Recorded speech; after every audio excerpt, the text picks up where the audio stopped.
Actor was Kottarakara Sridharan Nayar. I think you didn't hear his name. Kottarakara. Why?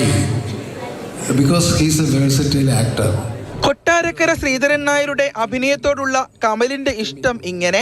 Politically correct അല്ലാത്ത ഒരു cinema പോലും താൻ ചെയ്തിട്ടില്ലെന്നും കമൽ വ്യക്തമാക്കി. ഒമാനിലെ ദാറുസൈറ്റ് ഇന്ത്യൻ സ്കൂളിൽ വിദ്യാർത്ഥികളുമായി സംവദിച്ച കമൽ വിദ്യാർത്ഥികളുടെ സംശയങ്ങൾക്ക് സരസമായി മറുപടി നൽകി. വിദ്യാർത്ഥികളുടെ ചലച്ചിത്രോത്സവത്തോടനുബന്ധിച്ചായിരുന്നു കമലുമായുള്ള മുഖാമുഖം. ഒമാനി നടൻ ഡോക്ടർ താലിബ് അൽ ബലൂഷി വിശിഷ്ട അതിഥിയായി പങ്കെടുത്തു. It was excellent films, students done, even short films or by telephone, small pictures, films.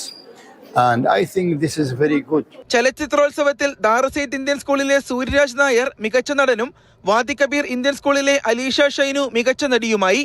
അൽഫീഖ് bin Faisal, Anagha Surendran, Benito Jovi Pereira, Joynathan, Ashwin Mohan എന്നിവർ വിവിധ പുരസ്കാരങ്ങൾ നേടി. ഓപ്പൺ വിഭാഗത്തിൽ വാദി കബീർ ഇന്ത്യൻ സ്കൂളും ഫെസിലിറ്റേറ്റർമാർക്കുള്ള അവാർഡ് മബേല ഇന്ത്യൻ സ്കൂളും നേടി. ഇന്ത്യൻ സ്കൂൾ സൂര്യനാണ് ഓവറോൾ കിരീടം. അപ്പാർട്ട് ഫ്രം ടീച്ചിങ് ഞങ്ങൾക്കൊരു ന്യൂ കൈൻഡ് ഓഫ് എക്സ്പീരിയൻസ് ആണ്, like editing, shooting, acting. So we are really happy that നമ്മൾ A+ വിൻ ചെയ്തത് thanks to the board of directors Indian school or Indian school Darsait. Indian school director board chairman Syed Ahmed Salman, school management committee president Shalimar Moideen, school principal Amar Srivastava തുടങ്ങിയവർ സംസാരിച്ചു.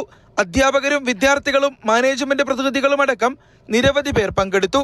Faisal Muhammad, Mathrubhumi news, Muscat.